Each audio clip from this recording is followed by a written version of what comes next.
পূৰ্বৰ এটা সিদ্ধান্ত আছিলে নলবাৰীত অনুষ্ঠিত কৰাৰ কাৰণে আৰু আমিও যিহেতু মই টিহু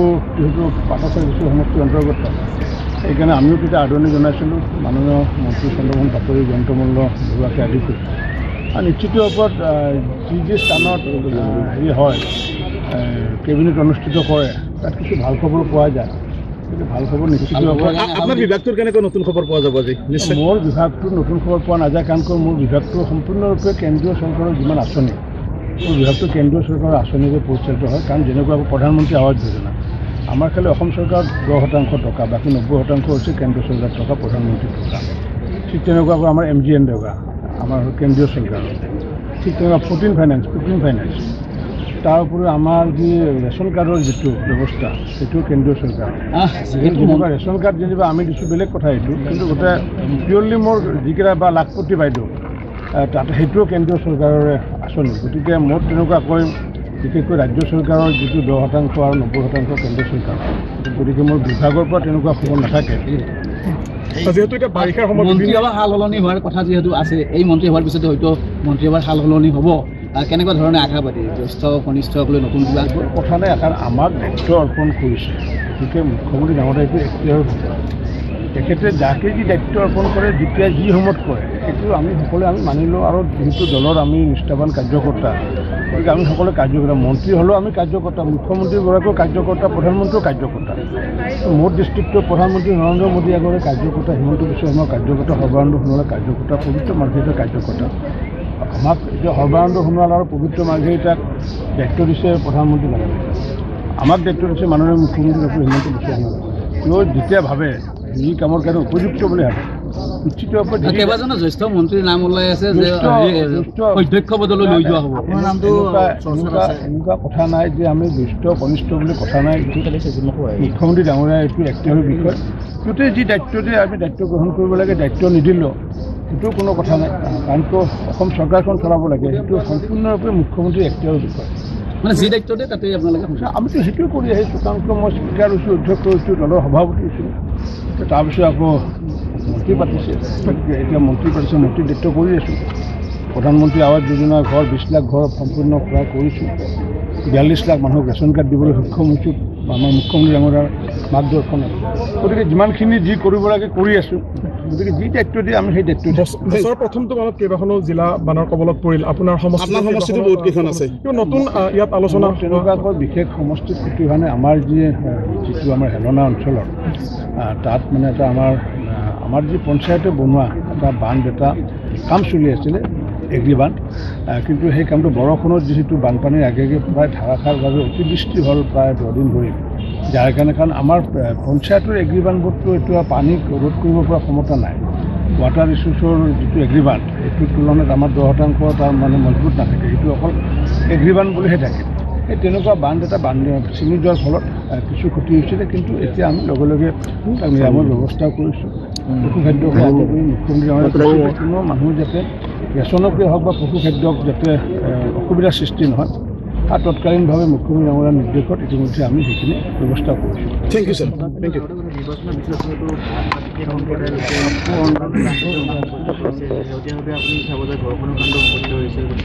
এই ক্ষেত্ৰত চৰকাৰ কঠোৰ এই কঠোৰটো মাননীয় মুখ্যমন্ত্ৰী হিমন্ত বিশ্ব শৰ্মা ডাঙৰীয়াই এই ক্ষেত্ৰত পূৰ্বৰ পৰাই কঠোৰ কাৰণ ৰাষ্ট্ৰপতিয়ে আদি কৰি বিভিন্ন ধৰণৰ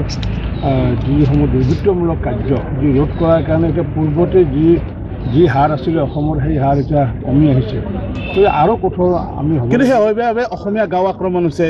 নেপালী কিশোৰী ধৰ্ষণ হৈছে এইবিলাকৰ ক্ষেত্ৰত কেনেকুৱা পদক্ষেপ ল'ব আপোনালোকৰ চৰকাৰে এই ক্ষেত্ৰত মাননীয় মুখ্যমন্ত্ৰী ডাঙৰীয়া শূন্য সহনশীল কাৰণটো কঠোৰভাৱে নিয়ন্ত্ৰণ কৰি আহিছে আৰু কঠোৰতকৈ অধিক কঠোৰ হ'ব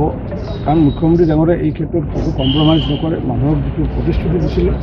গতিকে মই ভাবোঁ যে তেনেকুৱা 2-4টা ঘটনা নঘটা নহয় ঘটিব পাৰে এইটোৰ ক্ষেত্ৰত আমাৰ ৰাইজো সচেতন হ'ব লাগিব আৰু চৰকাৰে যিমানখিনি কৰিবলগীয়া কাৰণ চৰকাৰে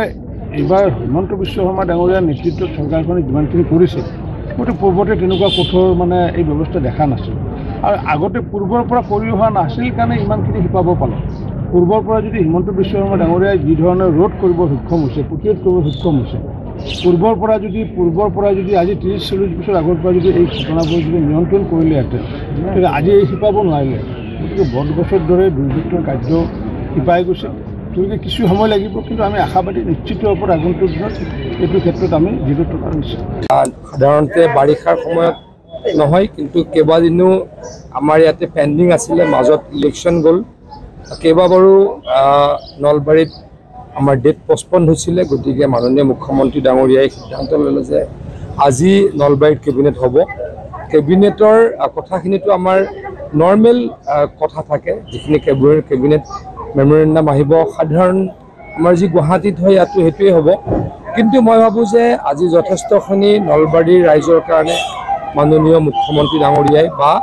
আমাৰ কেবিনেটে সিদ্ধান্ত গ্ৰহণ কৰিব আৰু নলবাৰীবাসীৰ যথেষ্ট ভাল হ'ব বা নলবাৰীবাসী উপকৃত হ'ব বুলি মই অনুভৱ কৰোঁ অসমীয়া গাঁৱত ধাৰাবাহিকভাৱে আক্ৰমণ হৈছে মই যোৱাকালি ফেচবুকত এই বিষয়ে বিতংকৈ লিখিছোঁ বা ৰাইজক জনাইছোঁ ৰাইজে এই বিষয়ে চিন্তা চৰ্চাৰ কৰিব সময় হৈছে ধাৰাবাহিকভাৱে অসমীয়া মানুহৰ ওপৰত এটা বিশেষ সম্প্ৰদায়ৰ ব্যক্তিসকলে আক্ৰমণ কৰিছে বা অসমীয়াক বা খিলঞ্জীয়াক আক্ৰমণৰ লক্ষ্য কৰি লৈছে ভাৰতীয়ক আক্ৰমণৰ লক্ষ্য কৰি লৈছে এয়া আমাৰ কাৰণে অশনি সংকট হয় আমাৰ চৰকাৰে কঠোৰ হাতেৰে দমন কৰিবলৈকে চেষ্টা চলাইছে কিন্তু কেতিয়াবা আইনৰ সুৰুঙা লৈও তেওঁলোকে পলাবলৈকে বা বাচিবলৈকে সক্ষম হোৱা দেখা গৈছে এইটো অত্যন্ত গৰ্হিত কথা হৈছে বুলি মই অনুভৱ কৰোঁ কিন্তু আমি চৰকাৰে বা আমাৰ প্ৰশাসনে এই ক্ষেত্ৰত নিশ্চয়কৈ কঠোৰ হ'ব আৰু কঠোৰ হ'ব কিন্তু ৰাইজেও এইবিলাক কথা ভাবিব লাগে তাৰ কাৰণে সকলোকে মই আহ্বান জনাইছোঁ ডেফিনেটলি নিৰ্বাচনৰ পাছত বেছি হৈছে মুখ্যমন্ত্ৰী ডাঙৰীয়াই কৈছে আপোনালোকে দেখিছে যে আমাৰ যেতিয়া কোড অফ কণ্ডাক্ট চলি আছিলে আমি কিছু কাম কৰিব নোৱাৰোঁ তেতেই বৰপেটাত অসমীয়া গাঁৱত এটা বিশেষ সম্প্ৰদায়ৰ ব্যক্তিসকলৰ আক্ৰমণ হ'ল ধুবুৰীত কোচ ৰাজবংশীসকলৰ ওপৰত সেই বিশেষ সম্প্ৰদায়টোৰ আক্ৰমণ হ'ল আমাৰ মাজবটত এজনী আমাৰ গোৰ্খা সম্প্ৰদায়ৰ ছোৱালীক ধৰ্ষণ কৰিলে একেই কথা হ'ল ঢেকীয়াজুলিত এগৰাকী বাগানৰ ছোৱালীক ধৰ্ষণ কৰিলে লখিমপুৰৰ খেলমাটিত থানা আক্ৰমণ কৰিলে ধাৰাবাহিকভাৱে এই ঘটনা ঘটি থকাটো আমাৰ কাৰণে বেয়া লক্ষণ কিন্তু এটা কথা আমি সকলোৱে উপলব্ধি কৰিছোঁ কংগ্ৰেছে যে আগতকৈ অসমততো ভাল ফলাফল লাভ কৰা নাই কংগ্ৰেছৰ 3টা সমষ্টি আছিল 3টা সমষ্টিয়ে জিকিছে অসমত আমি 92টা সমষ্টিত আমি জয়লাভ কৰিছোঁ আৰু কংগ্ৰেছে 78 লাখ বা 79 লাখ ভোট যি পাইছে তাত 58ৰ পৰা 60 লাখ ভোটেই সেই বিশেষ সম্প্ৰদায়টোৰ ব্যক্তিসকলে দিছিলে গতিকে অসমত কংগ্ৰেছৰ বিশেষ একো ভাল হোৱা নাই কিন্তু আমি যোৰহাটত পৰাজয় বৰণ কৰিলোঁ তাৰ কাৰণে এই বিশেষ সম্প্ৰদায়ৰ ব্যক্তিসকলে ভাবে যে কংগ্ৰেছ দল আকৌ শাসনলৈকে আহিব আমি এতিয়াৰ পৰা অত্যাচাৰ কৰিম আৰু অসমীয়াক এতিয়াৰ পৰাই মুখিমূৰ কৰিম এয়া হ'বলৈকে দিব নালাগে সকলোৱে এই ক্ষেত্ৰত সজাগ হোক তাৰ কাৰণে অনুৰোধ কৰিছোঁ কেবিনেটততো পলিটিকেল কথা আলোচনা নহয় পশ্চিমবংগৰ লেখীয়া হৈছে নেকি আচলতে চাওক অসমত বেয়া পৰিৱেশ হৈছে পৰিৱেশ কৰিবলৈ বিচাৰি আছে আজি হয়তো হিমন্ত বিশ্ব শৰ্মা ডাঙৰীয়া অসমৰ মুখ্যমন্ত্ৰী নাথাকিলে আৰু বেয়া কৰিলে হয় কিন্তু ইয়াতকৈ বেয়া হ'বলৈ নিদিওঁ চৰকাৰ এই ক্ষেত্ৰত নিশ্চয়কৈ কঠোৰ হ'ব কিন্তু অসমৰ মানুহে অলপ বুজিব লাগে যে কংগ্ৰেছৰ নেতা কৰ্মীসকলে বিশেষ সম্প্ৰদায়ৰ ব্যক্তিসকলক তুষ্টিকৰণ কৰে তেখেতলোকক সহায় কৰে তেখেতলোকে এই কামবিলাক কৰিলেও গৰিহণা নিদিয়ে আৰু এই কামবিলাক কৰিলে ইনডিৰেক্টলি তেওঁলোকে উদগনি যোগায় ডেফিনেটলি ভাবে যে নৰ্মেলি ক'ত জিকিছে নগাঁৱত কংগ্ৰেছ জিকিছে আৰু ধুবুৰীত জিকিছে এই বিশেষ সম্প্ৰদায়টোৰ যিহেতু তাতে সংখ্যা বহুল তাতে জিকিবলৈ সক্ষম হৈছে কিন্তু কাকতালীয়ভাৱে যিহেতু যোৰহাটত আমি হাৰিলোঁ এতিয়া এই বিশেষ সম্প্ৰদায়ৰ ব্যক্তিসকলে ভাবিবলৈ আৰম্ভ কৰিছে যে অসমত কংগ্ৰেছ চৰকাৰ আহিব অসমত কংগ্ৰেছ চৰকাৰ আহিলে আৰু কৰিম আৰম্ভণি কৰিয়ে দিলোঁ কি কৰিম আৰম্ভণি কৰি দিলোঁ গতিকে এইটো তেখেতলোকে অসমীয়াক ধাৰাবাহিকভাৱে খিলঞ্জীয়াক ভাৰতীয়ক ধাৰাবাহিকভাৱে আক্ৰমণ কৰিব বিচাৰিছে আমি ইয়াক হ'বলৈ নিদিওঁ আমি ৰাইজক সতৰ্ক হ'বলৈহে অনুৰোধ কৰিছোঁ কেবিনেটত যেতিয়া মই গোপনীয়তাৰ শপত লৈ থ'ম আৰু কেবিনেটত কি আহিব ময়ো নাজানো বিভাগীয় মন্ত্ৰীসকলে সদায় নিজৰ বিভাগৰ কথাটো কেবিনেটত আহোঁতে এপ্ৰুভ কৰে আৰু বেলেগ নিৰ্বাচনৰ পিছত দেখা গৈছে ৰাজ্যখনত এটা বিশেষ ধৰ্ম সম্প্ৰদায়ৰ মাজত তেনেকুৱাকৈ ধৰ্ষণেই হওক বা হত্যাই হওক বিভিন্ন ধৰণৰ অসমীয়া গাঁৱত আক্ৰমণ হৈছে এইবিলাক কথা যে আলোচনা হোৱাৰ সম্ভাৱনা আছে এয়া অসমৰ কাৰণে এটা দুৰ্ভাগ্যৰ কথা যে নিৰ্বাচনৰ পিছতে আমি কিছুমান এনেকুৱা ঘটনা দেখিছোঁ বিশেষকৈ নিৰ্বাচনৰ আগলৈকে যেতিয়ালৈকে মডেল কোড অফ কণ্ডাক্ট অহা নাছিলে তেতিয়ালৈকে এনেকুৱা ধৰণৰ ঘটনাবিলাক কৰাৰ সাহস নোহোৱা হৈ আছিলে কিন্তু মডেল কোড অফ কণ্ডাক্টৰ সময়তে যেতিয়া চৰকাৰখন কিছু বাধ্যবাধকতাৰে নিষ্ক্ৰিয় হ'ব লগা হয় সেই সময়ৰ পৰা যদি নিৰ্বাচনৰ পিছলৈ চাওঁ এনেকুৱা বহুকেইটা ঘটনা হৈছে যিটো এক বিশেষ সম্প্ৰদায়ৰ মাজত হয়তো তেওঁলোকে ক'ৰবাত আমাৰ